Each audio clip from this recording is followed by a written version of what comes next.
Komando Armada Tentara Nasional Indonesia Angkatan Laut melaporkan kehadiran Coast Guard Cina di perbatasan zona ekonomi eksklusif Indonesia di Laut Natuna Utara.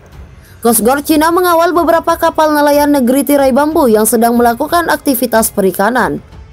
Dalam rilis yang diterima CNBC Indonesia, Kepala Dinas Penerangan Koarmada Letnan Kolonel Laut Fajar Tri Rohadi mengatakan kehadiran Coast Guard Cina menimbulkan reaksi dari KRI yang beroperasi di perairan tersebut.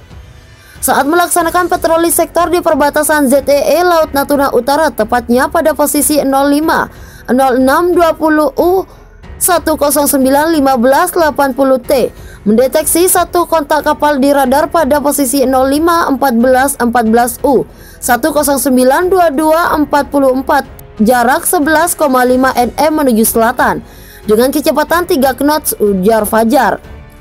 Dan setelah didekati pada jarak 1 nm, kontak tersebut adalah China Coast Guard nomor lambung 4301 yang sedang mengawal beberapa kapal ikan Cina melakukan aktivitas perikanan lanjutnya. Fajar menjelaskan komunikasi pun dilakukan. KRI Jeep Tadi 381 lalu mengusir kapal-kapal nelayan yang berupaya menangkap ikan secara ilegal.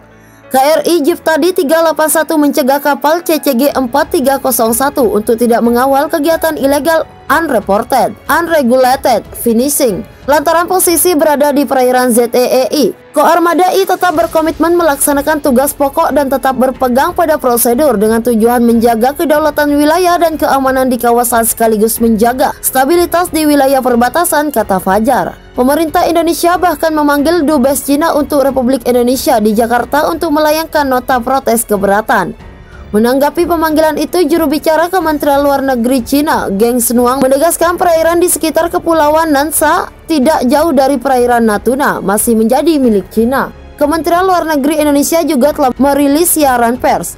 Isinya adalah bantahan atas klaim Cina. Indonesia kembali menegaskan penolakan terhadap klaim histori Cina di perairan Natuna. Menurut Indonesia, klaim Cina adalah klaim sepihak. Tentara Nasional Indonesia meningkatkan kesiapsiagaan merespon kondisi terkini di perairan Natuna. TNI meningkatkan kesiapsiagaan dengan cara meningkatkan sistem penginderaan dan sistem deteksi dini, ujar Kepala Pusat Penerangan TNI Mayor Jenderal TNI Sisriyadi kepada detik.com. Seperti dilansir CNBC Indonesia, TNI juga menjagakan alutsista matra laut dan matra udara yang sudah tergelar di sekitar perairan Natuna, kata Sisriyadi. Menurut dia, penggunaan armada-armada tempur TNI berdasarkan prinsip economy of force atau pengerahan secara ekonomis bila diperlukan sesuai pengembangan situasi dan kebutuhan. Lebih lanjut, Sisriyadi mengatakan TNI juga akan mengoperasiasikan pusat informasi maritim. Salah satu fungsi pusat informasi maritim adalah melakukan deteksi dan identifikasi setiap wahana laut yang masuk ke perairan tanah air.